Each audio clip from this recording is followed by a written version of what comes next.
ஓடுகிறேன் ஓடுகிறேன் தெய்வமே, உம்மையே கண்மு நிறுத்தி ஓடுகிறேன். ஓடுகிறேன் ஓடுகிறேன் தெய்வமே, உம்மையே கண்மு நிறுத்தி ஓடுகிறேன். ஓடுகிறேன் ஓடுகிறேன் தெய்வமே, பரலோக இலக்கை நோக்கி ஓடுகிறேன். ஓடுகிறேன் ஓடுகிறேன் தெய்வமே, உம்மையே கண்மு நிறுத்தி ஓடுகிறேன். ஓடுகிறேன் ஓடுகிறேன் தெய்வமே, பரலோக இலக்கை நோக்கி ஓடுகிறேன். கடந்ததை மறந்துவிட்டு ஓடுகிறேன், கடந்ததை மறந்துவிட்டு ஓடுகிறேன்.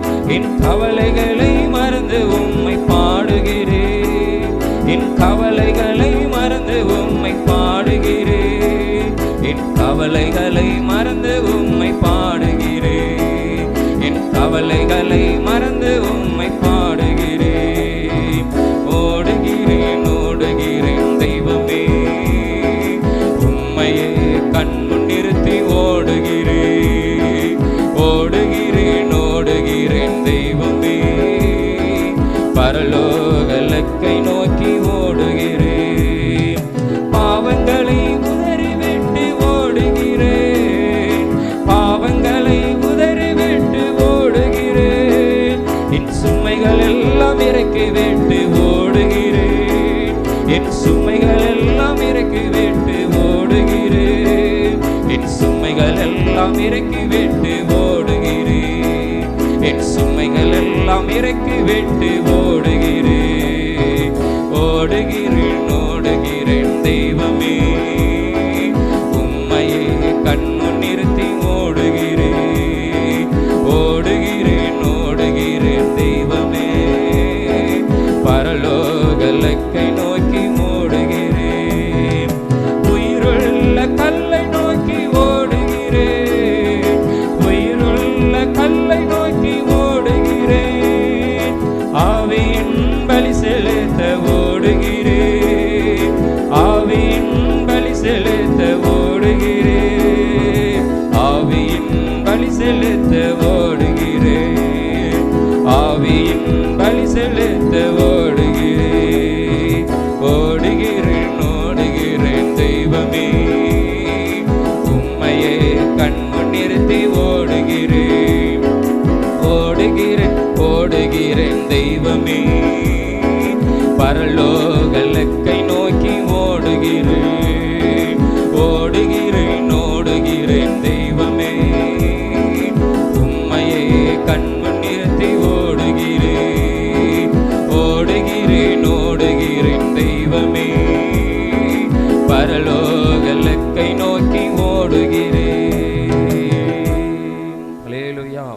இன்னொரு பாடலை மாத்திரம் பாடம். புது கிருபைகள் தினம் தினம் தந்து என்னை நடத்தி செல்பவரே, அனுதினமும் உம் கரம் நீட்டி என்னை ஆசீர்வதிக்கிறவரே. என்கிற பாடல். புது கிருபைகள் தினம் தினம் தந்து என்னை நடத்தி செல்பவரே, அனுதினமும் உம் கரம் நீட்டி என்னை ஆசீர்வதிப்பவரே. புது கிருபைகள் தினம் தினம் தந்து என்னை நடத்தி செல்பவரே, அனுதினமும் உம் கரம் நீட்டி என்னை ஆசீர்வதித்தவரே. இயேசுவே, உம்மை சொந்தமாக கொண்டதன் பாக்கியமே, இதை விடவும் பெரிதான மேன்மை வேறொன்றும் இல்லையே. இயேசுவே, உம்மை சொந்தமாக கொண்டதன் பாக்கியமே, இதை விடவும் பெரிதான மேன்மை வேறொன்றும் இல்லையே. நீர் வழியாய் என்னை நடத்தினீர், நீதியின் பாதையில் நடத்தினீர். நீர் வழியாய் என்னை நடத்தினீர், நீதியின் பாதையில் நடத்தினீர். காரியம் வாய்க்க செய்தீர், என்னை கண்மணி போல் காத்திட்டே. காரியம் வாய்க்க செய்தி என்னை கண்மணி போல் காத்திட்டே. என் இயேசுவே உம்மை சொந்தமாக கொண்டதின் பாக்கியமே. இதை விடவும் பெரிதான மேன்மை வேறொன்றுமில்லையே. என் இயேசுவே உம்மை சொந்தமாக கொண்டதின் பாக்கியமே. இதை விடவும் பெரிதான மேன்மை வேறொன்றுமில்லையே.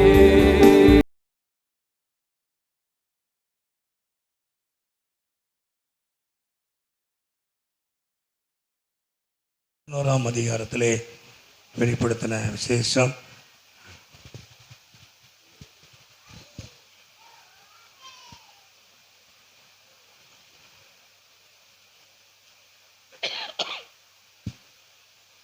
பதினோராம் அதிகாரத்திலே அந்த 1வது வசனத்தை வாசிப்போம்.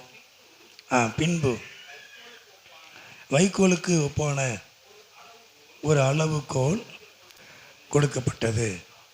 அப்பொழுது தேவதூதன் என்று என்னை நோக்கி, நீ எழுந்து தேவனுடைய ஆலயத்தையும் பலிபீடத்தையும் அதை தொழுது கொள்ளக்கூடியவர்களையும் அளந்து பார். கர்மயம் உண்டாவதாக. அல்லேலூயா. ஆண்டவர் நமக்கு ஏற்கனவே சில பிரசங்கம் பேசின பிரசங்கமாக இருந்தாலும் ஆண்டவர் திரும்ப அதை பேசும் பொழுது சில வித்தியாசமான பேசாத ஒரு காரியத்தை கர்த்தர் வார்த்தையை பேசுவார். கர்மயம் உண்டாவதாக. அல்லேலூயா. இது பேசின பிரசங்கம் அப்படின்னு நம்ம என்ன செய்ய முடியாது, அதை அலட்சியம் பண்ண முடியாது. பேசின பிரசங்கமாக இருந்தாலும் ஆண்டவர் திரும்ப பேசும் பொழுது அது எனக்கே சில நேரங்கள் நானே அறியாமல் பேசிக்கிட்டு இருப்பேன். சில நேரங்கள் நானே நோட்ஸ் எடுக்காத காரியத்தை நான் என்னை அறியாமல் வார்த்தை வந்து பேசிக்கிட்டு இருப்பார். கர்மயம் உண்டாவது. அல்லேலூயா. நம்ம அப்படி ஒரு எதிர்பார்ப்போடு நம்ம என்ன செய்யணும், இருக்கணும். கர்மயம் உண்டாவது. அல்லேலூயா. சரி, அப்போது அங்கே அப்பொழுது தேவதூதன் நின்று என்னை நோக்கி, நீ எழுந்து தேவனுடைய ஆலயத்தையும் பலிபீடத்தையும் அதில் தொழுது கொள்கிறவளையும் நீ அளந்து பார். ஒரு அளவு சொல்லப்படுகிறார். அளந்து பார்க்குற ஒரு காரியம். அதாவது தேவதூதன் வந்து என்ன சொல்கிறார் அப்படின்னா, எழுந்து தேவனுடைய ஆலயம், 2வது பலிபீடம், 3வது கர்த்தரை தொழுது கொள்ளக்கூடிய ஆண்டவரை ஆராதிக்கக்கூடியவர்களை என்ன செய்யணும், அளந்து பார் அப்படின்னு வேதம் சொல்லுகிறார். ஒரு அளவு, அளவுனா லிமிட்டு அப்படி இல்லை, அதை அகலப்படுத்தக்கூடிய ஒரு காரியம். இப்போ நம்ம இடம் இருக்கிறது 3 சென்ட் இடம். இது அளக்கும்போது ஒரு 10 பாயிண்ட் குறைஞ்சிட்டு, 3 சென்ட்டுக்கு 10 பாயிண்ட் குறை, 10 பாயிண்ட் குறைஞ்சோடனே கொஞ்சம் காசு குறைச்சார் அவர். அப்போ இந்த இடம் நம்ம இதில் எப்படி இருக்கிறதில்ல. இப்போ நாம் இது குறைஞ்சா போதும் அப்படின்னு நினைக்கிற அளக்கிறது நம்மை சரிப்படுத்தி கொள்ளுகிறது மாத்திரமல்ல, அந்த அளவு என்பது அதிகரிக்கணும். கர்மயம் உண்டாவதா. அல்லேலூயா. இப்போ 3 சென்ட்டுன்னு சொல்லிட்டு இதில் 3.5 சென்ட்டுன்னு சொன்னால் வேண்டான்னு சொல்லுவோமா? சொல்ல மாட்டோம். நல்லதாக போச்சு இல்லையா. ஒரு 1/2 சென்ட் கூட இருக்குது, ஒரு 10 பாயிண்ட் கூட இருக்குது இல்லையா. அப்போ நாம் அவங்க பணம் வாங்கிடுவாங்க. ஆனால் பொதுவாக எதுலேயுமே ஒரு அளவு கூடுவதை நாம் விரும்புகிறோம், ஒரு விருத்தியை நம்ம விரும்புகிறோம். ஒரு அளவு அதிகப்படுவதை நானும் நீங்களும் விரும்புவோம். இது அதிகப்படணும் இல்லையா. இது போதாது. இப்போ நம்ம ஒரு குறிப்பிட்ட சம்பளம் வாங்குகிறோம், நம்ம அந்த சம்பளத்தில் அப்படி இருக்க மாட்டோம். ஒரு வருஷம் கழிச்ச உடனே சம்பளத்தை கூட்டுக்கு நம்ம ஐடியா பண்ணுவோம், சம்பளத்தை கூட்டி கேட்போம். அப்போ சம்பளம் எனக்கு குறைச்சி கொடுங்க அப்படின்னு நம்ம என்ன செய்ய மாட்டோம், கேட்க மாட்டோம். இந்த சம்பளம் போதும் அப்படின்னு ஒரு சிலர் சொல்லலாம், அநேகர் சொல்ல மாட்டோம். அப்போ இன்னும் வேணுங்கிற எண்ணம் எல்லாருக்கும் உண்டு, எனக்கும் உண்டு. இன்னும் வேணும் இல்லையா, இன்னும் வேணும், இன்னும் அதிகப்படணும். அப்போது எதிலையுமே ஒரு பெருக்கத்தை விரும்புகிறோம். அளவு கூடுவதை, அளவு அதிகரிக்கிறதை எல்லாரும் விரும்புகிறோம். எல்லாருக்கும் ஒரு விருப்பம் இல்லையா? கத்மயம் உண்டாவதா கழிச்சலோய்யா. அப்போது அது வீடாக இருந்தாலும், இடமாக இருந்தாலும், நம்முடைய வருமானங்களாக இருந்தாலும், எந்த ஒரு காரியமாக இருந்தாலும் அளவு அதிகப்படணும். அப்போது இதனுடைய அளவு முதல்ல ஆலயத்தினுடைய அளவு என்ன செய்யணும்? அதிகரிக்கணும். முதல்ல ஆலயத்தினுடைய அளவை அளந்து பார். இந்த ஆலயத்தினுடைய அளவு என்ன அப்படின்னா, இப்போ நம்ம ஆராதிக்கிற இடம் 19க்கு 35.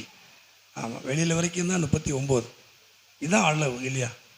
ஸ்தோத்திரம். ஆனால் ஆலயம் என்று சொல்லும் பொழுது அது எதை காட்டுகிறது அப்படின்னா, அந்த நமக்கு தெரிந்த பகுதி தான் 1 கொரிந்தியர் 3ஆம் அதிகாரத்திலே 3ஆம் அதிகாரம் அந்த 16வது வசனத்தை வாசிப்போம். நீங்கள் 3:16 நீங்கள் தேவனுடைய ஆலயமாய் இருக்கிறீர்கள் என்று இந்த தேவனுடைய ஆவி உங்களில் வாசமாய் இருக்கிறார் என்றும் நீங்கள் அறியாதிருக்கிறீர்களா? கீழே வாசிங்க 17. ஒருவன் தேவனுடைய ஆலயத்தை கெடுத்தால் அவனை தேவன் கெடுப்பார். தேவனுடைய ஆலயம் பரிசுத்தமாக இருக்கிறது, நீங்களே அந்த ஆலயம். அப்போது நீங்கள் தேவனுடைய ஆலயமாக இருக்கிறீர்கள். இது கூடி ஆராதிக்கிற இடம், இது ஆலயம்னு சொல்லுகிறோம். இதில் கூடி ஒன்றுக்கு மேற்பட்டவங்க ஆராதிக்கிற இடம், கர்த்தரை குறித்து பேசுகிற ஒரு இடம் இந்த இடம். ஆனால் தேவன் இன்னொரு பெரிய காரியத்தை எதிர்பார்க்கிறார். இது பொதுவான கூடி ஆராதிக்கிற ஒரு இடம்தான். ஆனால் தேவன் இன்னும் எதிர்பார்க்கிறது என்ன அப்படின்னா, நமக்குள்ளே அவர் வாசம் பண்ண விரும்புகிறார். கத்மயம் உண்டாவது அல்லேலூயா. நம்முடைய குடும்பத்திலே வாசம் பண்ண விரும்புகிறார். நம்முடைய வாழ்க்கையிலே நமக்குள்ளே வாசம் பண்ண விரும்புகிறார். அப்போ ஆண்டவர் என்னையும் உங்களையும் கர்த்தர் எப்படி பார்க்கிறார் அப்படின்னா, ஒரு தேவனுடைய ஆலயமாய் பார்க்கிறார். கத்மயம் உண்டாவதா அல்லேலூயா. அல்லேலூயா. அப்போது தேவனுடைய நீங்களே அந்த ஆலயம். இப்போ உங்களுக்குள்ளே ஆவியானவர் வாசம் பண்ணுகிறார். அப்போது ஒருவன் ஆலயத்தை கெடுத்தால், ஆலயம் என்றால் கெட்டிடத்தை அல்ல, அவனுடைய சரீரத்தை இல்லையா? அவனுடைய சரீரத்தை ஆலயமாக இருக்கிற அவனுடைய சரீரத்தை ஒரு மனிதன் கெடுத்தால் தேவன் அவனை கெடுப்பார். காரணம் என்ன?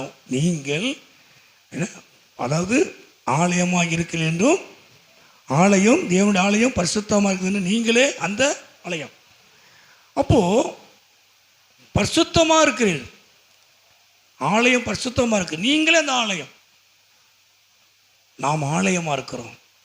அப்போது எதின் அளவு அப்படின்னா நாம் பரிசுத்தம். கத்மயம் உண்டாவதாக அல்லேலூயா. அதிகமாய் நான் பரிசுத்தத்தை அதிகமாய் நான் என்ன செய்கிறேன்? நான் பேசிக்கிட்டே இருக்கிறேன் தொடர்ந்து இல்லையா? அப்போ நாம் ஆலயமாக இருக்கிறோம். ஆலயம் தேவனுடைய ஆலயம் பரிசுத்தமாக இருக்கிறது. நீங்கள் ஆலயமாக இருக்கிறீங்க, அது பரிசுத்தமாக இருக்கிறது, நீங்களே அந்த ஆலயம். அப்போ தேவன் நம்மை ஆலயமாய் பார்க்கிறார். நமக்குள்ளே வாசம் பண்ணக்கூடிய ஒரு ஸ்தலமாய் பார்க்கிறார். ஒரு கட்டிடத்தில் இருக்கிறார் என்பதல்ல, நமக்குள்ளே இருக்கிறார். அவர் நமக்குள்ளே ஒரு வாசம் பண்ண விரும்புகிறார். நீங்களே அந்த ஆலயம். ஆலயம் பரிசுத்தமாக இருக்கிறது, நீங்கள் அந்த ஆலயம்.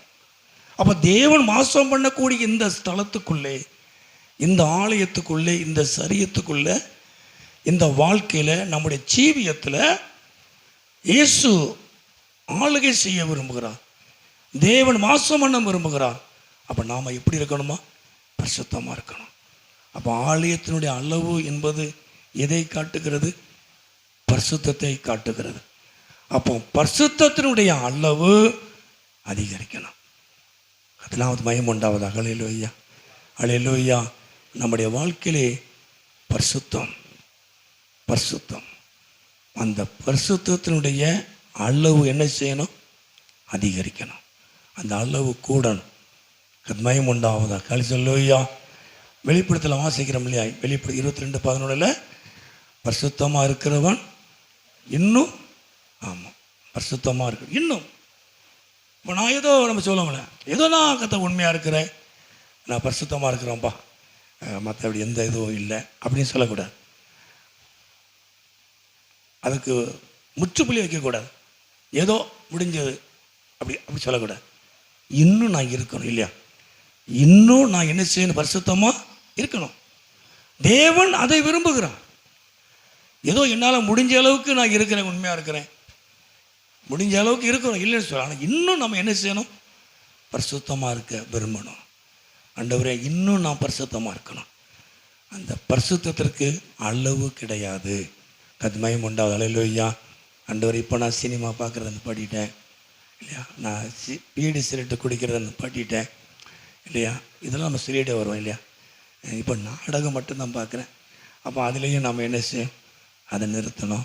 அப்புறம் கெட்ட வார்த்தை போடுறது, இப்படி நிறைய காரியங்கள் இல்லையா? அப்போது இதெல்லாம் நிறுத்திட்டேன், இது போதும் அப்படி இல்லை.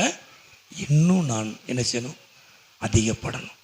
இன்னும் நான் பரிசுத்தமாக இருக்கணும், இன்னும் நான் அதிகமாக உண்மையாக இருக்கணும். ஆனால் இதுக்கு ஆண்டவர் உதவி செய்வார். அதையும் நான் உங்களுக்கு சொல்கிறேன்.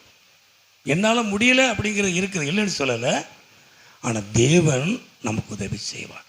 மகிமை உண்டாவதாக. அல்லேலூயா. ஆமென் சொல்லும். அல்லேலூயா. நம்மளால் எதையும் விட முடியாது. ஆனால் விடணும்னு நினச்சோம்னா தேவன் உதவி செய்வார். அல்லேலூயா. கெட்ட குமாரன் தகப்பன் வீட்டுக்கு போகணும் என்ன செஞ்சான் அப்படின்னு நினச்சான் இல்லையா? ஆமாம், அவன் எல்லாத்தையும் கொண்டு போய் அழிச்சிட்டான். தகப்பனுடைய ஆசீர்வாதம், அவன் எல்லாத்தையும் கொண்டு போய் அழிச்சிட்டான். தகப்பனுடைய ஆசீர்வாதமாக இருந்தாலும் தகப்பனோடு இருக்கிற வரைக்கும் தான் அந்த ஆசீர்வாதம். தகப்பனை விட்டுட்டு நம்ம விலகிட்டோம் அப்படின்னா அந்த ஆசீர்வாதம் அழிஞ்சு போயிடும் இல்லையா? அவன் அவ்வளோத்தையும் அழிச்சிட்டு அவன் என்ன நினச்சான்? என் தகப்ப வீட்டுக்கு போகணும் அப்படின்னு நினச்சான். வேலைக்காரங்க சாப்பாட்டை கொடுத்தாலும் போதும், எனக்கு உரிமையான ஒன்றும் வேண்டாம் அப்படின்னு சொல்லி நினச்சான் இல்லையா? அவன் நினச்சா உடனே என்ன செஞ்சான்? அவன் ஒரு ஸ்டெப் கால் வச்சான். ஆனால் தகப்பன் தூரத்தில் வருவதை பார்த்தா நாம் என்னால் சொல்லலையா? வாசலுக்கு வரட்டும், காலில் விழுந்து மன்னிப்பு கேட்கட்டும், நம்ம கொடுத்ததெல்லாம் அழிச்சிட்டு வாரான் இல்லையா? இவனை உள்ளே ஏற்றக்கூடாது அப்படின்னு சொல்லலை.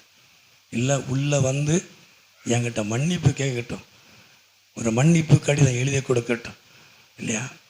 அதுக்கு பிறகு இவனை ஏற்றுக்கொடுவோம் அப்படின்னு தகப்பன் சொல்லலை. தூரத்தில் வரும் பொழுது தகப்பன் ஓடி போய் அவனை அணைத்து உள்ளே கொண்டு வந்தார். கத்மயம் உண்டாவதாக. அல்லேலூயா.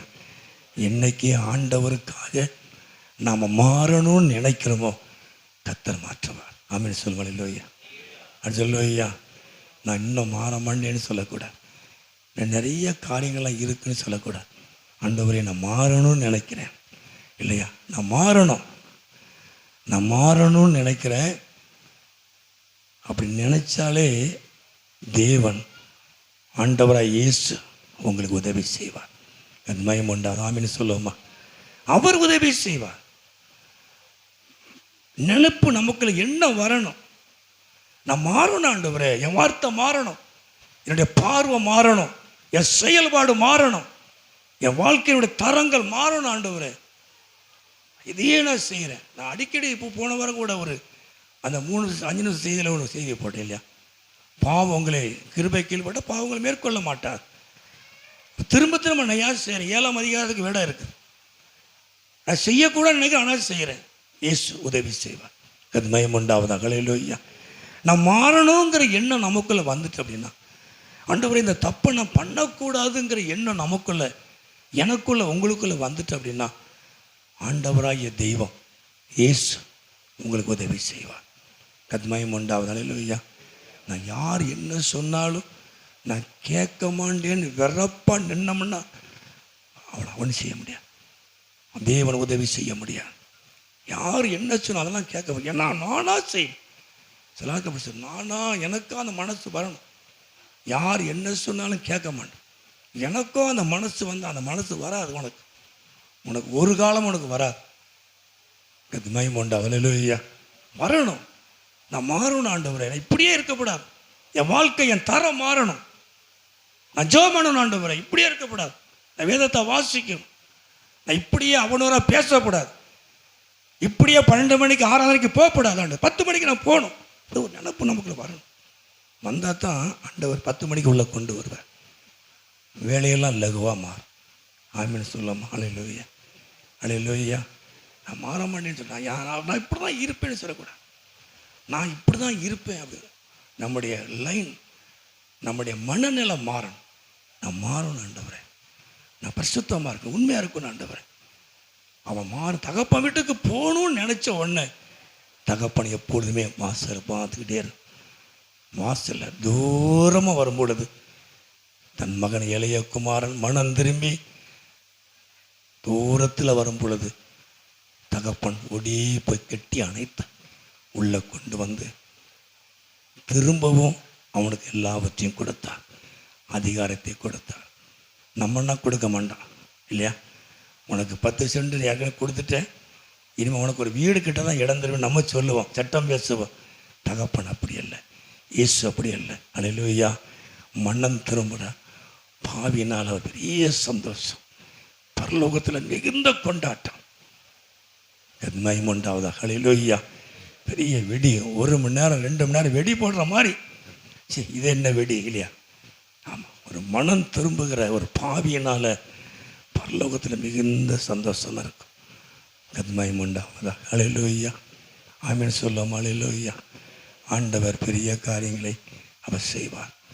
மாறணும் ஆண்டவரா, மாறணும். பரிசுத்தத்தினுடைய அளவு அதிகரிக்கணும், நம்முடைய பரிசுத்த வாழ்க்கை அதிகரிக்கணும். நாம் தேவனுடைய ஆலயமாக இருக்கிறோம், தேவன் நமக்குள்ளே வாசம் பண்ணுகிறவராக இருக்கிறார். நீங்களே அந்த ஆலயம். நான் உங்களுக்குள்ளே வாசம் பண்ணுவேன், நான் உங்களுக்குள்ளே என்னுடைய வாசஸ்தலத்தை நான் ஸ்தாபிப்பேன், உனக்குள்ளே ஸ்தாபிப்பேன். நான் வாசம் பண்ண விரும்புகிறேன், கெட்டிடத்தில் இல்லை, உனக்குள்ளே வாசம் பண்ணுவேன். நமக்குள்ளே வாசம் பண்ணுகிற தெய்வம் இயேசு. அவர் வாசம் பண்ணக்கூடிய இடம் பரிசுத்தமாக இருக்கணும். அல்லேலூயா. நம்முடைய வாழ்க்கை, நம்முடைய சரீரம் பரிசுத்தமாக இருக்கணும். இந்த சரீரம் அவருக்குள்ளது. இந்த சரீரத்தை நமக்கு எடுத்துடக்கூடாது, அதையும் இதையும் பயன்படுத்தி நமக்கு எடுத்துடக்கூடாது. இந்த சரீரம் பரிசுத்தமாக இருக்கணும். நமக்கு கொடுக்கப்பட்ட பரிசுத்த வாழ்க்கையினுடைய அளவு அதிகரிக்கணும். நான் இன்னும் பரிசுத்தமாக இருக்கணும் ஆண்டவரே, இன்னும் என் பேச்சில் மாறணும், என் நடக்க மாறணும், என் பார்வை மாறணும் ஆண்டவர், எல்லாம் மாறணும் ஆண்டவரே. இன்னும் நான் உமக்கு அதிகமாகி பரிசுத்தமாக இருக்கணும். பரிசுத்தம் இல்லாமல் ஒருவனும் தேவனை என்ன செய்ய முடியாது? ஆமாம், 12:14 எபிரெயர். பரிசுத்தம் இல்லாமல் ஒருவனும் தேவனை தரிசிக்க முடியாது. அந்த 1 பேதுருல வாசிக்கிறோம், 1 பேதுரு 1 14, 15, 16 வாசிக்கிறோம். அவர் பரிசுத்தர். அந்த வசனத்தை வாசிங்க. 1 பேதுரு 1ஆம் அதிகாரம் 14, 15. நான் பரிசுத்தர் ஆகையால் நீங்களும் பரிசுத்தராக இருங்க என்று எழுதியிருக்கிறதே, அன்றியும் பட்சபாதம் இல்லாமல் வரியே நியாயத்திருக்கிறவரை தொழுது கொள்வதற்கு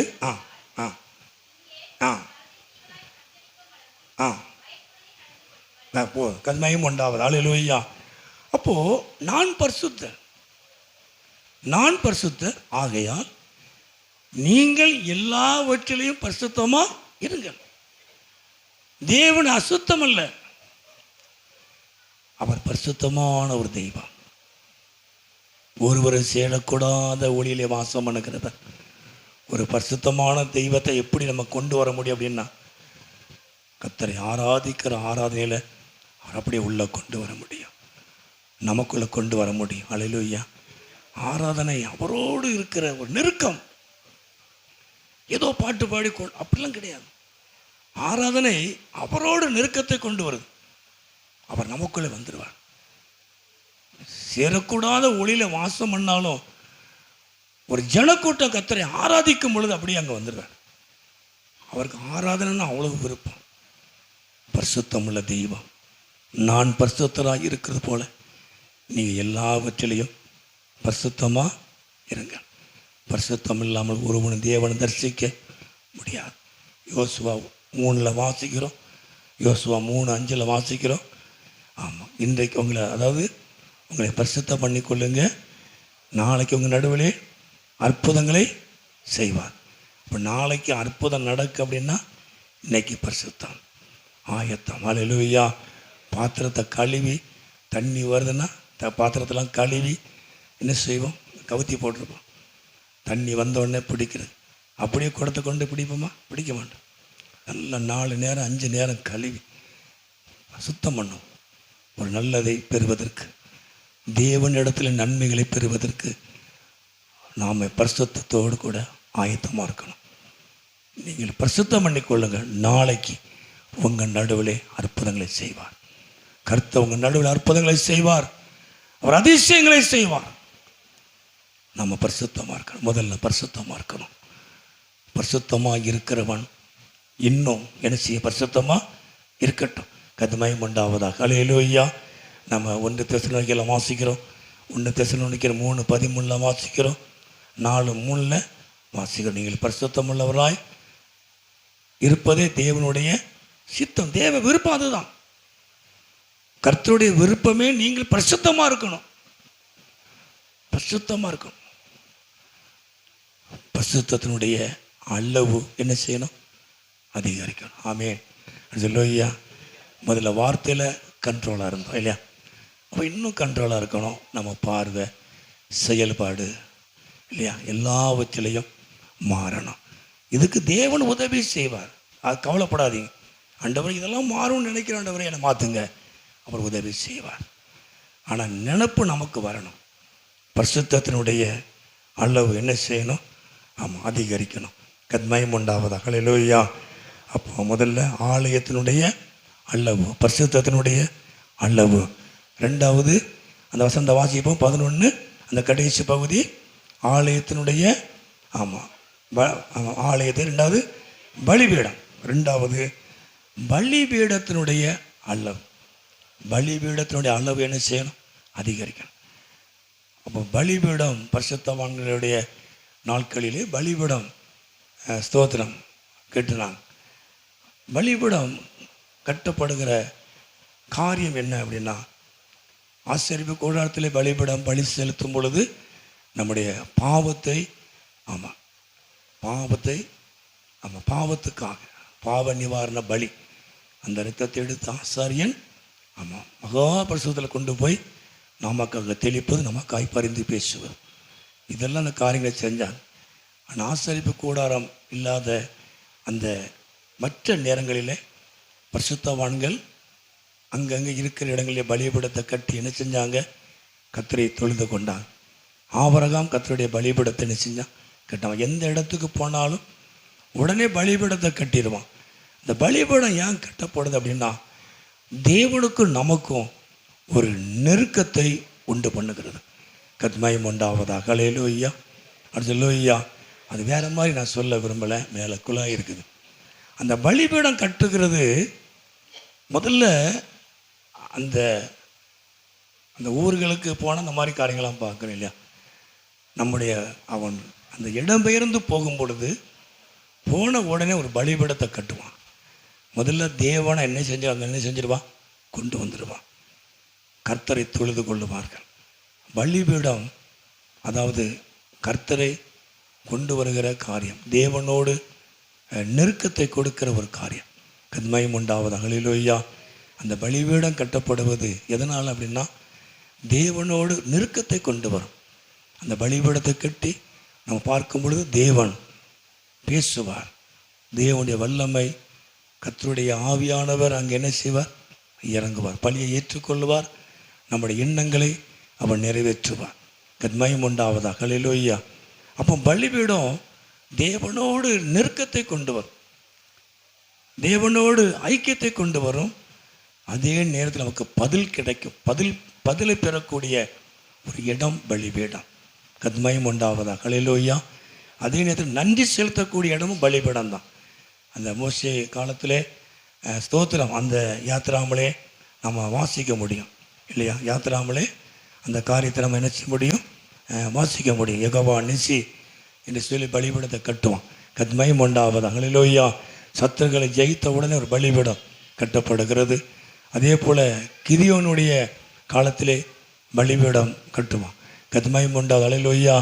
உனக்கு சமாதானம் என்று ஆண்டவர் சொல்லுவார். அவனுடைய பயத்தெல்லாம் கர்த்தர் மாற்றுவார்.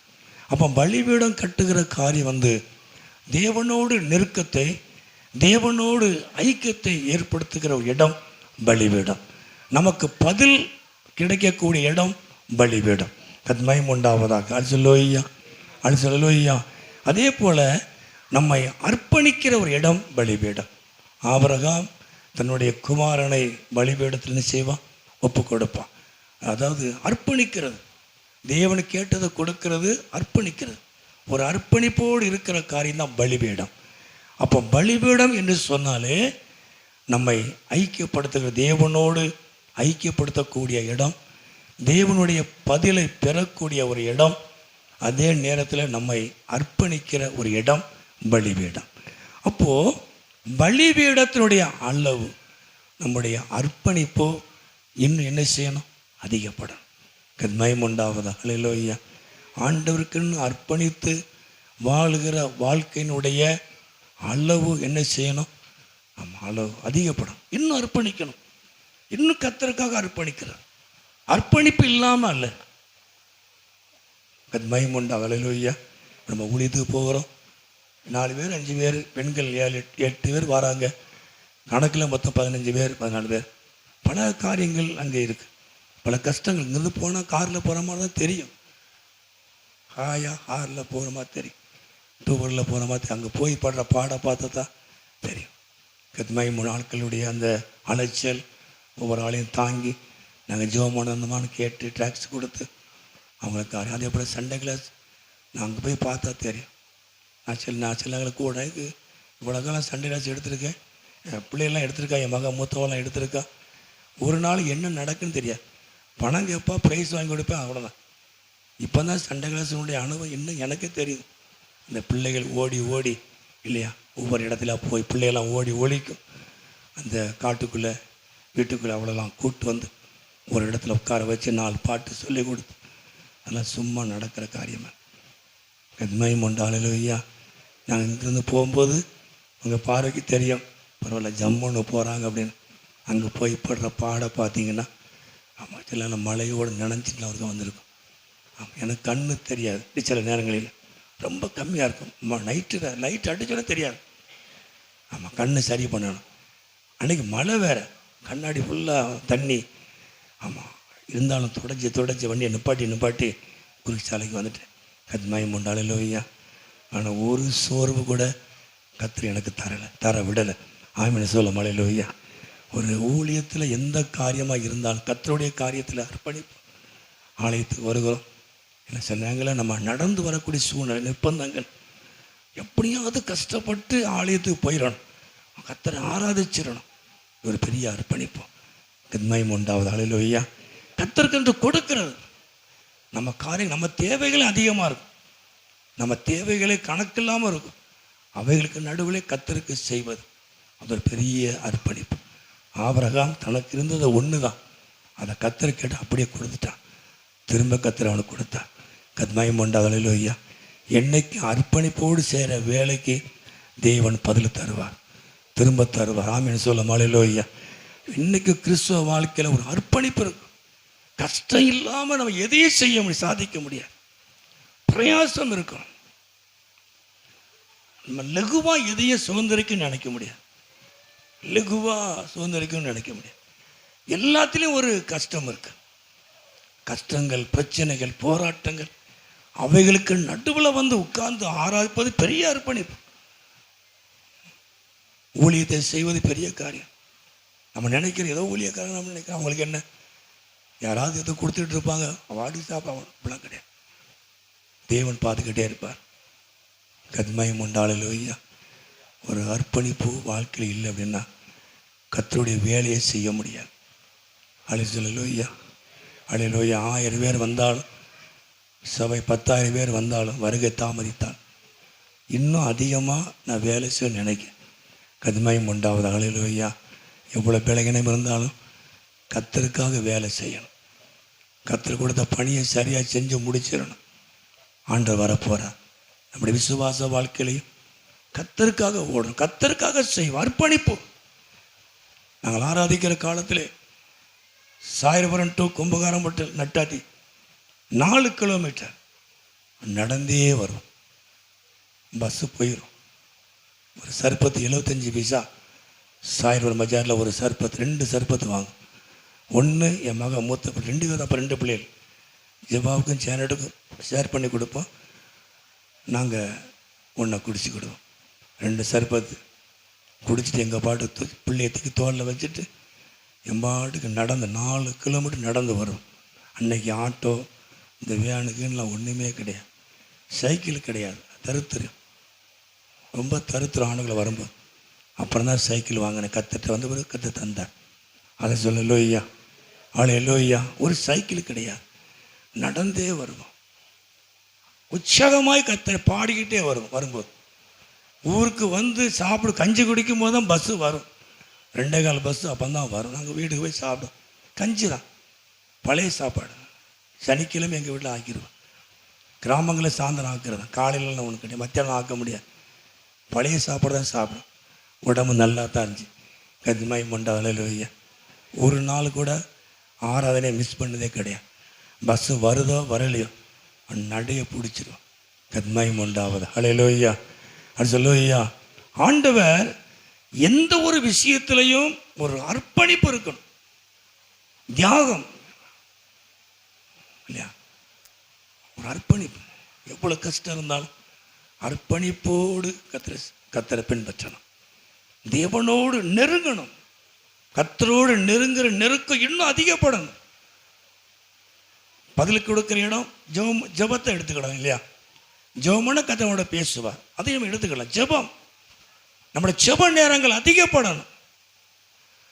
இன்னைக்கு 10 நிமிஷம் ஜபம் பண்ணுவோம், ஒரு 5 நிமிஷம் ஜபம் இன்னைக்கு இருக்குது. எப்படியாவது 2 நிமிஷம் ஜபம் பண்ணுவோம் இல்லையா? கத்தாவே நான் ஆஸ்வதி, வேலைக்கு போகிறேன் ஆஸ்வதி, பிள்ளைலாம் ஆஸ்வதி. அப்படி இந்த 2 நிமிஷம் ஜபம் 20 நிமிஷமாக மாறணும். அப்புறம் 2 மணி நேரமாக மாறணும். நேரம் கிடைக்கும் முதலாம் ஜபம் பண்ணணும். அப்படி சொல்லுவையா. நம்ம ஜப நேரம் என்ன செய்யணும்? அதிகப்படணும். பைபிள் வாசிக்கிற நேரம் அதிகப்படணும். பெருக்க வரணும். பேசிக்கிட்டே இருக்கக்கூடாது, நேரத்தை கடத்திக்கிட்டே இருக்கக்கூடாது. பேச்சே நம்ம நேரத்தை கடத்திடும். அந்த நேரத்தில் ஜெபம் பண்ணலாம், பைபிள் படிக்கலாம். நம்ம வீட்டுக்காக ஜெபம் பண்ண, தேசத்துக்காக ஜெபம் பண்ணலாம், சபைக்காக ஜெபம் பண்ணலாம். நான் போகிற சபை நல்லா இருக்கணும் ஆண்டவரே, எல்லா மக்களும் நல்லா இருக்கணும், குடும்பங்கள் நல்லா இருக்கணும். அந்த அக்காளுக்கு ஏதோ உடம்பு சரியில்லை, அவங்களுக்கு குணமாக்கும் ஆண்டவரே. அந்த பிள்ளைக்கு சுகத்தை கூடும், பக்கத்தில் அவங்களுக்கு அதில் சுகத்தை படனே கூடும். நீங்கள் கேள்விப்படுறது எல்லாத்தையும் நீங்கள் ஜெபம் பண்ணலாம் இல்லையா? நேரத்தை வீண் வைக்கக்கூடாது. ஜெபத்தின் அளவு கூடணும். இன்னைக்கு 1/2 மணி நேரம் அந்த 1 மணி நேரமாக மாறணும். 1 மணி நேரம் 2 மணி நேரமாக மாறணும். ஒரு அதிகாரம் படிக்கிறோம், 2 அதிகாரம் 3 அதிகாரம். அந்த அளவில் என்ன செய்யணும்? கூட பலிபீடத்தினுடைய அளவு. ஆமாம், பைபிளை படிக்கும்போதும் கர்த்தரோட நெருங்குறோம். அதையும் பலிபீடத்துக்கு எடுத்துக்கலாம் இல்லையா? ஜெபம் பண்ணும்போது பதில் கிடைக்கிறது, அதையும் நம்ம பலிபீடத்துக்கு எடுத்துக்கிடலாம் இல்லையா? அர்ப்பணிக்கிற இடம், அந்த பலிபீடத்தினுடைய இடம் அந்த அளவு என்ன செய்யணும்? ஒப்பு கொடுக்கிற இடம், அர்ப்பணிக்கிற இடம் என்ன செய்யணும்? அதிகப்படணும். நாம் இன்னும் அதிகமாய் ஆண்டவரை பின்பற்றணும். கத்மாய் மண்டவனில் ஐயா அதிகமாக ஜெபம் பண்ணணும், தேவனோடு அதிகமாக நெருங்கணும், ஐக்கியத்தை இன்னும் ஸ்திரப்படுத்தணும். பலிபீடத்தின் அளவு என்ன செய்யணும்? கூடணும். கத்மாய் உண்டாவதாக அல்லேலூயா. சரி, மூன்றாவது அந்த வசனத்தில் 11 சரி வாசிங்க. 3வது 11ஆம் அதிகாரம் கடைசியில், நீ எழுந்து ஆலயத்தையும் அதை தொழுது கொள்ளுகிறவர்களையும் அதிலே தொழுது கொள்ளக்கூடியவர்களை அளந்துப்பார். ஆலயத்தின் அளவு, பரிசுத்தத்தினுடைய அளவு, 2வது பலிபீடத்தின் அளவு, ஒப்பு கொடுக்கிறது, அர்ப்பணிப்பு, ஜெபம், வேத வாசிப்பு, இல்லையா? இதனுடைய அளவு அதிகப்படணும். மூன்றாவது, தொழுது கொள்ளக்கூடியவுடைய அளவு. கர்த்தரை ஆராதிக்கிற ஜனங்களுடைய எண்ணிக்கை என்ன செய்யணும்? ஆமாம், அதிகரிக்கணும். கர்த்தர் நாமத்தை மகிமையுண்டாவதாக. அல்லேலூயா, அல்லேலூயா. அப்போது ஆராதிக்கிற ஜனங்களுடைய அளவு நாம் என்ன செய்யணும்? அதிகரிக்கணும். எண்ணங்கள், அந்த எண்ணிக்கை அதிகப்படணும். 10 பேர், 15 பேர், 20 பேர், 25 பேர், 80 பேர், நிறைய பேர் ஆப்சண்ட், நிறைய பேர் ஆப்சண்ட் ஆயிடும். சிலவங்களுக்கு கோவம் வந்துடுது. ஆண்டவர் மேலே கோவம் வந்து கர்த்தரை என்ன செஞ்சிருது? ஆமாம். சில ஞாயிற்றுக்கிழமை சண்டையே வரும். ஞாயிற்றுக்கிழமை காலையில் சண்டை வந்துடும், 1 மணிக்கு சண்டை முடிஞ்சிடும். ஆயிரும். கதிமாய் மண்டாலையில் ஐயா. அப்புறம் சாயந்தரம் பார்க்கு பீச்சு அப்படி போயிடும். ஆராதனை பிசாசு ஜாலியை முடிச்சிடுவான். உன் வாழ்க்கையில் எது முக்கியமோ அதை காலி பண்ணிவிட்டு மற்றதெல்லாம் கொடுத்துருவான். சண்டையை சரி பண்ண, சரி சரி இன்னைக்கு ஆமாம் பீச்சுக்கு போவோமா, ஹோட்டலுக்கு போவோமா அப்படி சொல்லி இந்த 2 மணி நேரம் 3 மணி நேரம் சர்வீஸ் என்ன செஞ்ச உன் வாழ்க்கையில் ஆமாம் பிசாசு முடிச்சிடுவான். அதை முடிக்க தான் காலையிலே சண்டை காலையிலே வந்துடும். ஏதாவது சின்ன விஷயத்துக்கு சண்டை வந்துடும். சீனி காய்த்தூள் வாங்குறதுல கூட சண்டை வந்து அடிதடி வந்து ஆமாம் ஆராதனை சொல்லி முடிஞ்சிடும். ஆராதிக்க முடியாது, நான் வீட்டில் இருந்தேன் இல்லையா? ஆமாம். அதுக்கப்புறம் தான் சரியாக வந்துடும். பிசாசு விட்டுருவோம். அப்புறம் நம்ம செவம் முடிஞ்ச நாத்துமாவேன்னு போட்ட உடனே பிசாசுக்கு தெரியும், சரி இனிமேல் போய் பிரயோஜனம் இல்லை, விட்டுருவோம். அதுக்கப்புறம் ஹோட்டல் சாப்பாடு, பீச்சு, தூத்துக்குடி பீச்சு, அங்கங்கெல்லாம் போய் நேரத்தை வீணடிச்சுட்டு உன் வாழ்க்கையில் எது தேவையோ அது இல்லாமல் போயிடும். பிசாசுடைய வேலை அதுதான். கவனமாக இருக்கும். வாயை கப்புன்னு குத்திடணும். ஞாயிற்றுக்கிழமை ஆன உடனே என்ன செஞ்சிடணும்? வாயை கம்ப்ளீட்டாக மூடிடணும், திறக்கக்கூடாது. எது பலனாக இருக்கோ அது சரி பண்ணிடணும். எல்லா பக்கமும் வரும், சண்டை வர்ற மாதிரி இருக்கும். வாய் பேசவே கூடாது. வாய் பேசணும்னா சர்ச்சைக்கு போக முடியாது. நம்ம வாழ்க்கையில் பெரிய காரியம் தடைப்பட்டுரும். கவனமாக இருக்கணும். வெளியே போகக்கூடாது. ஒரு வேலைக்கு ஒரு ஆளை பார்க்கொண்டு வெளியே போனோம்னா சோழி முடிஞ்சிடும். அவன் மணிக்கணக்காக உட்கார வச்சு பேசி இல்லையா காரியத்தை முடிச்சிடுவான். நான் செஞ்சுருக்கேன். உபாச கூட இருக்கும், போயிட்டு வந்துடலான்ட்டு போவேன். பேசினோம்னா மணிக்கணக்காக பேசிடுவான். சிலது காரியமாக தான் பேசுவோம், ஆனால் இங்கே கூட்டம் தடைப்பட்டு நேரம் போயிடும். வெளியே போகவே கூடாது. ஞாயிற்றுக்கிழமை ஆச்சு அப்படின்னா வெளியே போகக்கூடாது. வீட்டுக்குள்ளே கப்புன்னு உட்காந்துடணும். கத்மை முண்டாலையில் ஐயா. அப்போ தான் சரியான நேரத்துக்கு என்ன செய்ய முடியும்? ஆராதனைக்கு வர முடியும். சில வீட்டில் ஆண்கள் ரசிக்கப்பட்டிருக்க மாட்டாங்க. சாப்பாடாக்கணும், சாப்பாடாக்கிட்டு போகணும்னு சொல்லுவாங்க. அது தப்பு கிடையாது. அவருக்கு நம்ம கீழ்ப்படியணும், இல்லைன்னா பெரிய பிரச்சனை. அவருக்கு செய்ய வேண்டிய கடமை நாம் என்ன செய்யணும்? செஞ்சுட்டு வரணும். கத்மயம் உண்டாவதாக. ஹல்லேலூயா. அதை நான் தவறு சொல்லலை. ஆண்டவர் அதை உங்களுக்கு இலக்கு பண்ணி தருவார். அதுக்காக வேண்டி நான் சாப்பாடு ஆக்க மாட்டேன், நான் கோயிலுக்கு தான் போவேன்னு பெரிய சண்டை வந்துடும். அதில் கொஞ்சம் அனுசரித்து போகணும். பெண்கள் கத்மயம் உண்டாவதாக. ஹல்லேலூயா. ஆனால் தேவன் அந்த ஆராதிக்கிற ஜனங்களுடைய எண்ணிக்கை என்ன செய்யணும்? அதிகரிக்கும். இன்றைக்கி கணக்கு எடுத்து பார்த்தோம்னா 6 முடிஞ்சவங்க எப்படி இன்றைக்கி ஒரு 10-12 பேர் வராமல் இருப்பாங்க. ஆனால் என்னென்னு நாளைக்கு தான் ஃபோன் பண்ணி தான் விசாரிக்கணும், நேரில் போய் தான் கேட்கணும். சிலவங்க சும்மா வரலம்மா.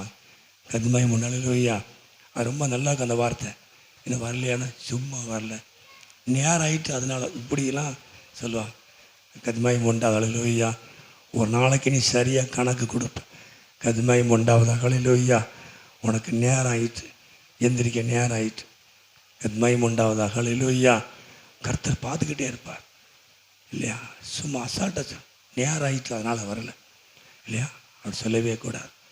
நம்ம ஸ்கூலுக்கு போகிறதுக்கு பிள்ளைகளை நேரம் கழித்து அனுப்புகிறோமா? 10 மணிக்கு அனுப்புவோமா பிள்ளைகளை இல்லையா? கேட்டை பூட்டிடுவாங்க. பிஎம் ஸ்கூலில் சடக்குன்னு பூட்டிடுறாங்க. கத்மயம் உண்டாவதாக. அந்த பிள்ளைகளை காலையிலே கிளப்பி முகத்தை கழுவி பெட்டில் வச்சே பல்ல தேய்ச்சி இட்லியை ரெடி பண்ணி அப்படி பெட்டில் வச்சே கொடுத்து பெட்டில் வச்சே ட்ரெஸ் பண்ணி தூக்கி இல்லையா ஆட்டோவில் கொண்டு ஏற்றி பாய் சொல்லி எவ்வளோ கஷ்டப்படுறோம் பாரு. 8:30 மணிக்கு பிள்ளைகள் உள்ளே இருக்கணும் இல்லையா? கர்த்தருக்கு மகிமை உண்டாவதாக. நான் தூங்கிட்டேன் அப்படின்னு சொல்லக்கூடாது. கர்த்தருக்கு மகிமை உண்டாவதாக. அல்லேலூயா. உனக்கு தூக்கம் வரக்கூடாது. ஞாயிற்றுக்கிழமை காலையிலே எழும்பி கர்த்தருடைய காரியத்தை பார்க்கணும். அல்லேலூயா. வாழ்க்கை தூங்கிடும், சாத்து தூங்க வச்சிருவான். ஒன்று விட்டுறக்கூடாது. ஆராதிக்கிற ஜனங்களுடைய எண்ணிக்கை அதிகப்படணும்.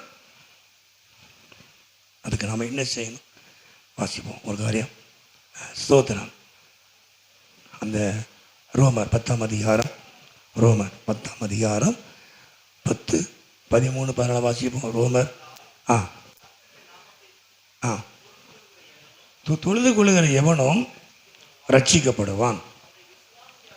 அவரை விசுவாசியாதவர்கள் எப்படி அவரை தொழுது கொள்ளுவார்கள்? அவர்களை குறித்து கேள்விப்படாதவர்கள் எப்படி விசுவாசிப்பார்கள்? பிரசங்கிக்கிறவன் இல்லாவிட்டால் எப்படி கேள்விப்படும்? அப்போ கர்த்தரை தொழுது கொள்ள எவனும் அப்போ கர்த்தரை தொழுது கொள்ளக்கூடிய ஜனத்தை நம்ம எப்படி கொண்டு வர முடியும்? அதுக்கு குறிப்பா அதாவது அவங்க கேள்விப்படணும்னா கர்த்தருடைய சுவிசேஷத்தை நிச்சயம் அறிவிக்கணும். ஆராதிக்கிற ஜனங்களுடைய எண்ணிக்கை அதிகப்படணும் அப்படின்னா சபை என்ன செய்யணும்? கர்த்தருடைய ஊழியத்தை செய்யணும், சுவிசேஷத்தை அறிவிக்கணும். ஆமென் சொல்ல அல்லேலூயா. சுவிசேஷம் ஊழியக்காரனுடைய வேலை மட்டும் கிடையாது, எல்லாரும் மேலே விழுந்த கடமை. ஆமென் சொல்ல அல்லேலூயா. நாம் ஊழியக்காரர் பார்த்துக்கூடாது அப்படி சொல்லக்கூடாது. ஊழியக்காரர் பார்த்துக்கூடாது அப்படி சொல்லக்கூடாது. எல்லாருக்கும் பொறுப்பு இருக்கு. எல்லாரும் கர்த்தருடைய வேலையை செய்யணும். அதுக்கான கிராமத்தில் வந்து செய்யுங்க அப்படின்னு நான் சொல்லலை. உங்களுக்கு என்ன வாய்ப்பு இருக்குதோ அந்த வாய்ப்பை கொடுங்க. உங்கள் வேலை பார்க்குற பக்கத்தில் அடுத்தவங்க சுவிசேஷம் சொல்லலாம், பக்கத்து வீட்டில் சுவிசேஷம் சொல்லலாம், நீங்கள் பழகிறவங்களுக்கு சுவிசேஷத்தை என்ன செய்யலாம் சொல்லலாம். இப்படி சுவிசேஷத்தை அறிவிப்பதற்கு நிறைய காரியங்கள் இருக்குது. ஒரு ஆளை பார்க்க போகிறோம், ஜெபம் இல்லை, கவலைப்பட உங்களுக்கு நான் ஜெபம் பண்ணுறேன்.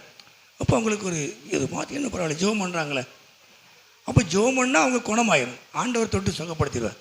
ஒரு எண்ணம் வந்து பரவாயில்ல, அந்த அக்கா ஜெபம் பண்ணாங்க, அந்த அண்ணன் ஜெபம் பண்ணாங்க, நம்ம குணமாயிட்டு. கர்த்தருக்கு மகிமை உண்டாவதாக. அல்லேலூயா. அப்போ சுவிசேஷத்தை அறிவித்தால்தான் தொழுது கொள்ளக்கூடிய ஜனங்கள் உள்ள வருவாங்க, ரட்சிக்கப்பட்ட ஜனங்கள் உள்ள வருவாங்க. சுவிசேஷத்தை நம்ம என்ன செய்யணும்? அறிவிக்கணும். அப்போது ஆராதிக்கிறவங்களுடைய எண்ணிக்கை அதிகப்படணும், அந்த அளவு கூடணும். அப்படின்னா சபை என்ன செய்யணும்? சுவிசேஷத்தை செய்யணும். சுவிசேஷ ஊழியத்தை நம்ம என்ன செய்யணும்? செய்யணும். ஊழியம் செய்யணும். இருக்கிறவங்களுக்கு நம்ம அறிவிக்கணும். ஏதாவது ஒரு விதத்தில் ஆண்டவரை பற்றி சொல்லணும். யாரும் சொல்லாட்ட எனக்கு எப்படி தெரியும் இல்லையா? அந்த மந்திரிக்கு பிலிப்பு சொன்னால் யாரும் சொல்லாட்ட எனக்கு எப்படி தெரியும்? உனக்கு இயேசுவை அறிவிக்கிறான். இயேசு கிறிஸ்துவ குறித்து சொல்லப்படுகிறது. பிலிப்பு சொல்கிறான். ஏசாயா 53ஆம் அதிகாரம் சொல்லப்படுது. ஏதோ தண்ணீர் இருக்கிறதே, ரதத்திலே எல்லா வேலையும் முடிஞ்சது. ரதத்தை விட்டு இறங்கணும்னு ஞானஸ்தானம் முடிஞ்சது. மயம் உண்டாவதா? அல்லேலூயா. எவ்வளோ ஸ்பீடாக சுவிசேஷம் போய் பாருங்க. தேவன் கிரியை செய்வாருங்க. நாம் பிரயாசப்பட்டால் அந்த பிரயாசத்துக்கு ஏற்ற பலனை கர்த்தர் தருவார். நாம் சொல்லணும்னு நினைச்சா தேவன் நம்ம மூலமாக அங்கே வேலை செய்வார். உங்களுக்கு நான் ஜெபம் பண்ணுறாங்க, அவங்களுக்கு ஒன்றும் செய்ய போங்க, அவங்களுக்கு ஜெபமாயிரும். அது இயேசு செய்வார். நாம் போராட வேண்டிய அவசியம். கர்த்தரை குறித்து அவங்களுக்கு சொன்னால் போதும். நீங்களும் ஜெபம் பண்ணி பாருங்கள், இயேசுகிட்ட கேளுங்க அப்படின்னு சொன்னால் பார்ப்பாங்க. எல்லாம் அங்கங்கெல்லாம் போன ஒன்றும் நடக்கலை. இயேசுவே நீர் ஒரு தெய்வம்னு சொல்கிறாங்க, எனக்கு உதவி செய்யும். ஆண்டு உதவி செய்வார். நம்மளை தேடி வருவாங்க. எக்கா நீங்கள் போகிற சபைக்கு நான் வருவேன், அது எங்கே இருக்குது அப்படின்னு சொல்லுவாங்க.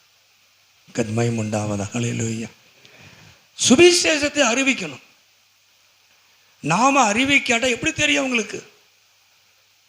ஒருவன் எனக்கு சொல்லாவிட்டா எனக்கு எப்படி தெரியும்? நாம கணக்கு கொடுக்கணுமே, நாம தானே அறிவிக்கணும். யாரும் நம்ம சொல்லலன்னு சொல்லக்கூடாது. அவங்க பக்கத்திலே இருந்தாங்க, எனக்கு ஆண்டவரை பற்றி சொல்லவே இல்லை. நம்ம பேச்சு வாக்கில் ஆண்டவரை பற்றி சொல்லிடுறோம். கர்த்தர் நாமத்துக்கு மகிமை உண்டாவதா. அல்லேலூயா, அல்லேலூயா. அப்போஸ்தலர் நடபடிகளை வாசிக்கிறோம் இல்லையா? 2ஆம் அதிகாரத்திலே 14, 32, 21, 46, 47. அப்போது முதல்ல 120 பேர் கூடியிருந்தாங்க. அப்போஸ்தலர் நடபடிகளில் 2ஆம் அதிகாரம் 14ஆம் வசனம், 32ஆம் வசனம், 21ஆம் வசனம், 46, 47. தொடர்ந்து அப்போஸ்தலர் 5ஆம் அதிகாரம், அப்போஸ்தலர் 4ஆம் அதிகாரம், இதெல்லாம் பார்க்கும்போது முதல்ல எத்தனை பேர் கூடியிருந்தாங்க? 120 பேர் கூடியிருந்தாங்க. இந்த 120 பேர் அப்புறம் 3000 பேராக மாறிட்டு. அப்போஸ்தலர் 4:32 அப்புறம் 5000 பேர் வந்துட்டாங்க. 120 பேர், 3000, அப்புறம் 5000. அப்போஸ்தலர் நடபடிகள் 5:14 திரளான புருஷர்களும் ஸ்திரீகளும் விசுவாசமுள்ளவர்களாகி கர்த்தரிடத்திலே அதிகமாய் சேர்க்கப்பட்டாங்க. அப்போ எப்படி ஊழியம் நடந்திருக்கு பாரு. முதல்ல 120 பேர் கூடி ஜெபம் பண்ணாங்க. 120 பேர் கூடி ஜெபம் பண்ணி 3000 பேர் கூடினாங்க. இந்த 3000 பேர் 5000 மாறிச்சு. அப்புறம் திரளான கணக்கு சொல்லவே இல்லை. திரளான புருஷர்களும் ஸ்திரீகளும் அதிகமாய் தேவனிடத்தில் என்ன செஞ்சாங்க? விசுவாசம் உள்ளவர்களாய், ஆமாம், கர்த்தரிடத்தில் சேர்க்கப்பட்டாங்க. கர்த்தரிடம்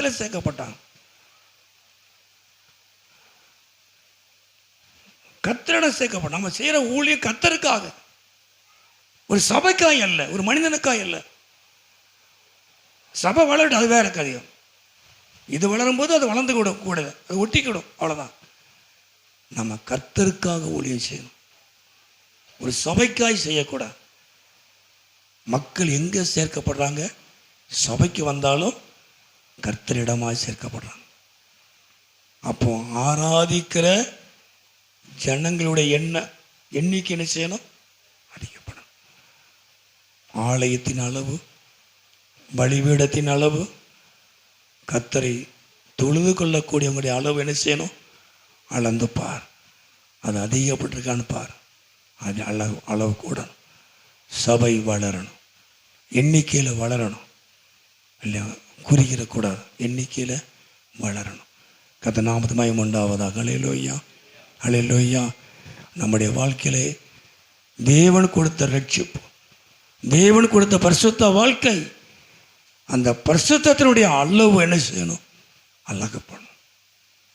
பலிபீடம், ஒப்பு கொடுக்கிற இடம், அர்ப்பணிக்கிறது, கர்த்தரோடு ஐக்கியப்படுவது, ஜெபம் பண்ணுவது, வேதம் வாசிப்பது, இதனுடைய அளவு என்ன செய்யணும்? அதிகப்படணும். 3வது, ஆராதிக்கிற ஜனங்களுடைய எண்ணங்கள் அதிகப்படணும். இதற்கு நானும் நீங்களும் கர்த்தருடைய ஊழியத்தை செய்யணும். சுவிசேஷத்தை நாம் என்ன செய்யணும்? ஏதாவது ஒரு விதத்தில் அறிவிக்கணும். கர்த்தர் உண்டாவதாக. அல்லேலூயா, அல்லேலூயா. அப்போ தேவன் நம்முடைய வாழ்க்கை என்ன செய்கிறார்? அளந்து பார்க்கிறார். நம்முடைய வாழ்க்கை எப்படி இருக்கு? அளவு கூடி இருக்கா? கர்த்தர் உண்டாவதாக. அல்லேலூயா. அளவு குறைஞ்சிருக்கா? அளவு கூடணும். நம்முடைய வாழ்க்கையினுடைய அளவு கூடணும். கர்த்தருக்காக அர்ப்பணித்து வாழக்கூடிய வாழ்க்கையினுடைய அளவு கூடணும். நம்ம வாசித்த பகுதியில் இருக்கு, நேரம் ஆயிட்டு. அந்த எஸ்ஐகள் 47ஆம் அதிகாரம், அபிஷேகத்தினுடைய அளவு என்ன செய்யணும்? அதிகம். முதல்ல முழங்கால் அளவு, அப்புறம் நம்ம இடுப்பளவு,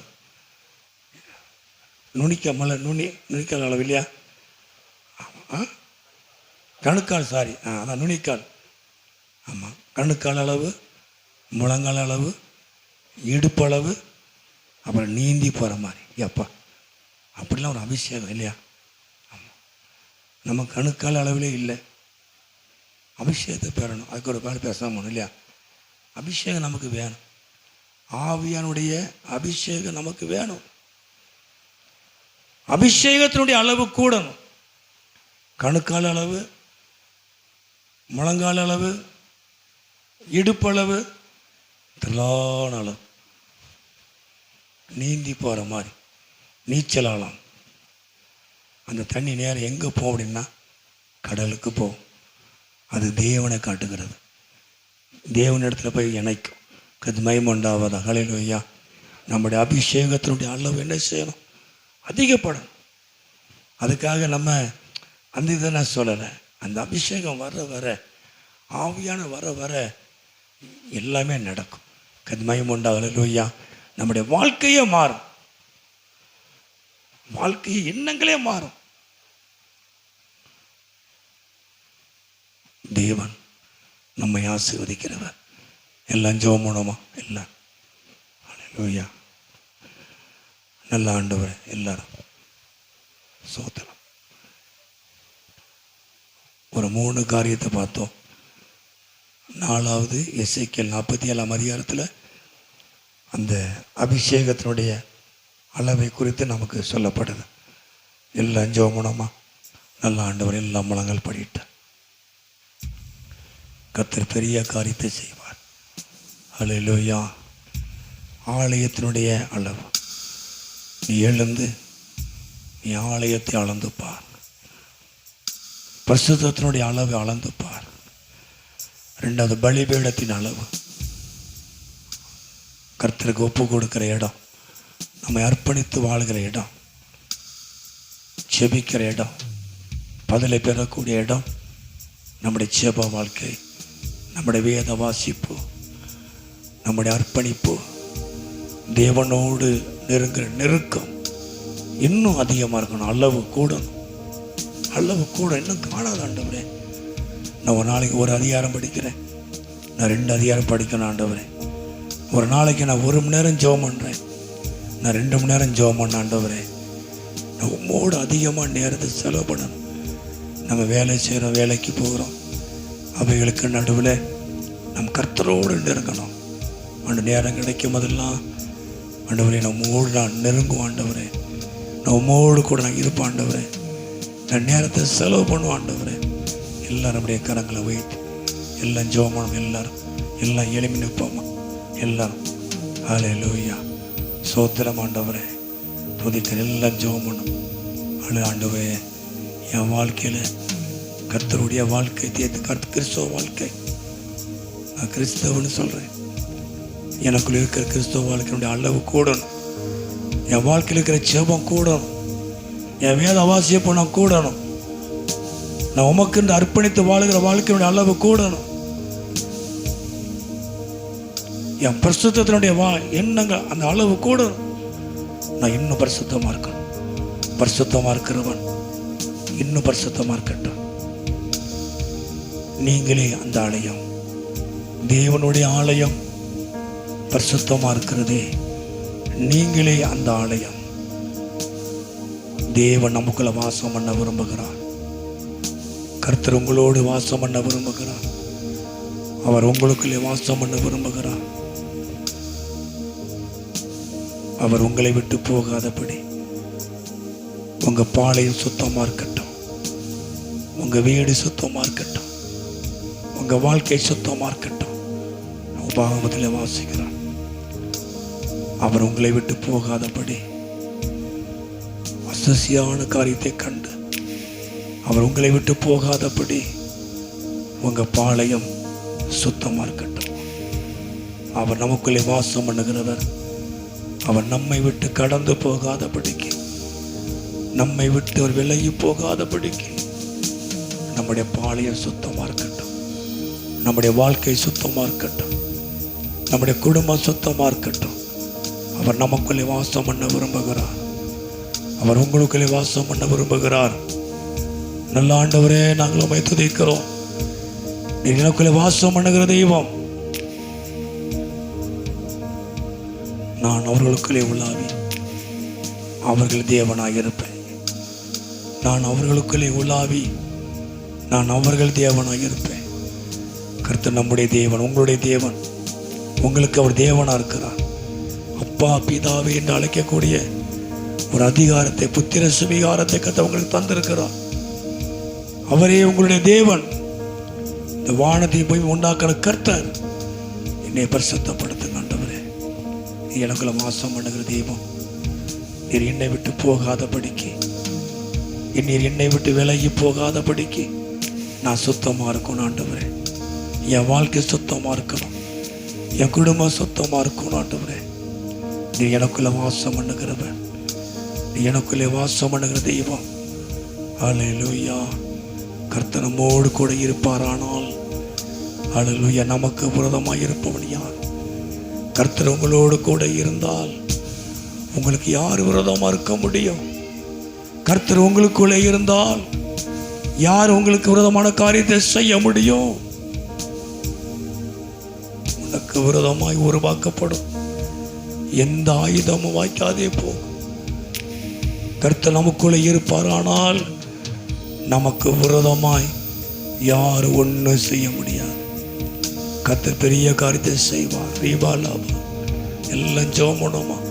கர்த்தர் என் கூட இருந்தா யார் எனக்கு விரோதமாக இருக்க முடியாது, யார் எனக்கு எதையும் செய்ய முடியாது. எல்லாம் ஜெபம் பண்ணுமா. சோதரம் கர்த்தர் பெரிய காரியங்களை செய்வாராக. எல்லா தடைகள் மாறட்டும், எல்லா எதிர்ப்புகள் விலகட்டும், இயேசுவின் நாமத்தில் விலகட்டும். ஓ ரீபாலாபா சங்கரதி காபாலாபா. எல்லாரும் ஒரு நிமிடம் அப்படியே ஸ்தோத்திரம் பண்ணுவோமா.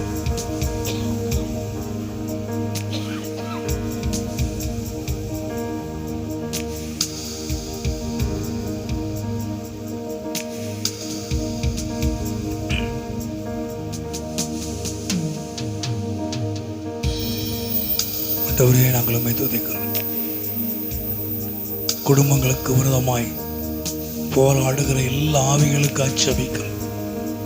பிள்ளைகளுக்கு விரோதமாய் போராடுகிற எல்லா ஆவிகளுக்கு அச்சபிக்கிறோம். குடும்பங்களுக்கு போராடுகிற, குடும்பங்களுக்கு விரோதமாய், பொருளாதாரத்துக்கு விரோதமாய் போராடுகிற, நன்மைகளுக்கு விரோதமாய் போராடுகிற எல்லா பொல்லாத வல்லமைகளுக்காக நாங்கள் செபிக்கிறோம். எல்லாம் வெள்ளக்கட்டும் ஆண்டவரே. போராட்டங்கள் வெள்ளக்கட்டு இயேசுவின் நாமத்தில். குடும்பத்துக்குள்ள குழப்பத்தை ஏற்படுத்துகிற ஆவிகள், குடும்பத்துக்குள்ள பிரச்சனைகளை கொண்டு வருகிற காரியங்கள் எல்லாம் இன்னைக்கு இயேசுவின் நாமத்தில் அழிக்கப்படுவதா. போராட்டங்கள் வெள்ளக்கட்டு இயேசுவின் நாமத்தில். பொருளாதாரம் ஆசீர்வதிக்கப்படட்டும். பொருளாதாரத்தை சீர்குலைக்கிற ஆவிகள், பொருளாதாரத்தை சீர்குலைக்கிற ஆவிகள் எல்லாம் இன்னைக்கு விலகட்டும். பொருளாதாரம் ஆசீர்வதிக்கப்படட்டும், குடும்பம் ஆசீர்வதிக்கப்படட்டும், பிள்ளைகள் ஆசீர்வதிக்கப்படுவார்களாக, பிள்ளைகள் ஆசீர்வதிக்கப்படுவார்களாக, நன்மைகள் கடந்து வருவதாக, வரக்கூடிய நன்மைகளுக்கு தடை செய்கிற காரியங்கள் மாறட்டும், விடுதலை உண்டாவதாக, சரீரத்திலே விடுதலை உண்டாவதாக, குடும்பத்திலே விடுதலை உண்டாவதாக, எல்லா காரியங்கள் மாறட்டும் இயேசுவின் நாமத்தில். சரீரத்தில் இன்னைக்கு ஒரு மாற்றம் வரட்டும், சரீரத்தில் ஒரு விடுதலை உண்டாகட்டும், ஆவியிலே விடுதலை உண்டாகட்டும், சிந்தையிலே விடுதலை உண்டாகட்டும். பொல்லாத எண்ணங்களை கொண்டு வருகிற ஆவிகள், சிந்தையை கெடுக்கிற ஆவிகள், மாம்சத்தை கொண்டு வருகிற காரியங்கள் இன்னைக்கு மாறட்டும். ஆவியின் சிந்தை உண்டாகட்டும். பரிசுத்த ஆவியானவர் நீர் ஆளுகை செய்வீராக. ஆவியில விடுதலை, ஆத்துமாவில விடுதலை, சரீரத்தில் விடுதலை உண்டாகட்டும். ஆண்டவரே நாங்கள் உம்மை துதிக்கிறோம். ஒவ்வொரு குடும்பத்துக்காக நாங்கள் ஜெபிக்கிறோம். ஒவ்வொரு குடும்பத்தை நீங்க ஆசீர்வதிங்க. குடும்பங்கள் ஆசீர்வதிங்க, குடும்பங்கள் ஆசீர்வதிங்க. எதிர்பார்ப்புகள் நடக்கட்டும் ஆண்டவரே. எதிர்பார்ப்புகள் நடப்பதாக இயேசுவின் நாமத்தினாலே.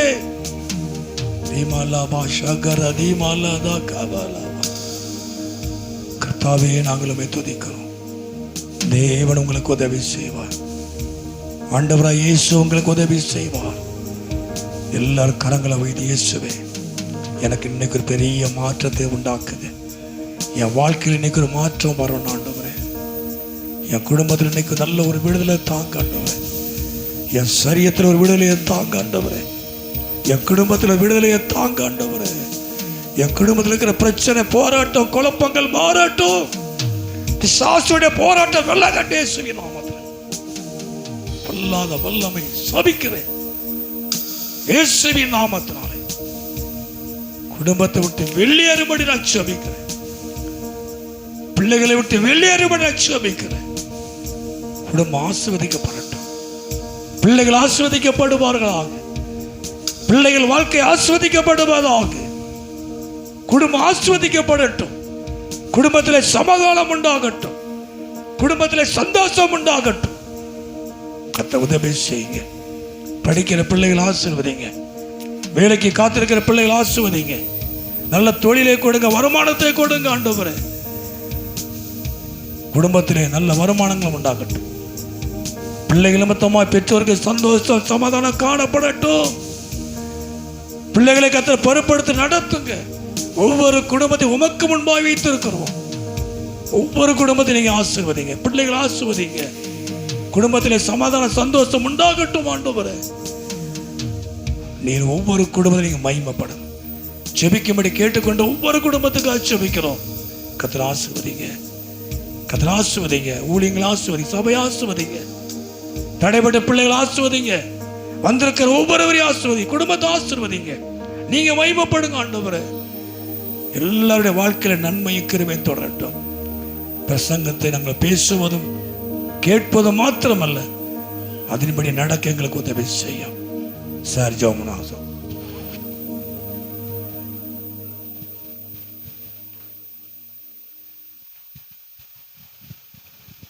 எங்கள் கண்மலையும் மீட்பருமான அன்பின் கர்த்தாவே, இந்த மன மகிழ்ச்சியான கால வேளைக்காக நன்றியோடு உம்மை துதிக்கிறோம், சோஸ்தரிக்கிறோம்.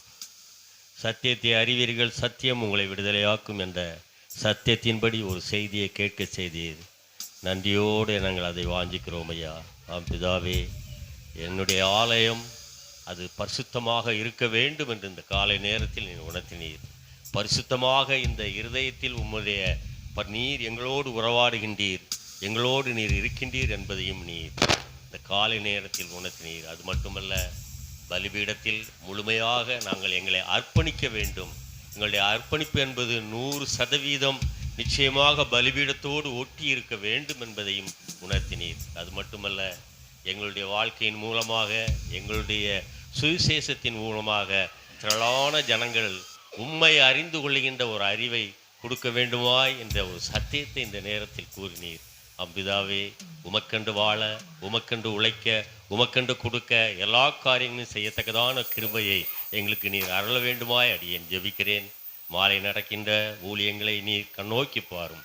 அதனை நீர் நிச்சயமாக நடத்தி கொடுப்பீர். அதை நல்ல முறையில் நடத்தி கொடுப்பீர். இந்த ஊழியத்தின் மூலமாக அநேக திரளான ஜனங்கள் இந்த ஊழியத்தில் பெருக வேண்டுமாய், அதன் மூலமாக சபைக்கு எண்ணிக்கை பெருக வேண்டுமாய் நாங்கள் ஜெபிக்கிறோம். அப்படி நீ செய்ய போவதற்காக நன்றி செலுத்துகிறோம்.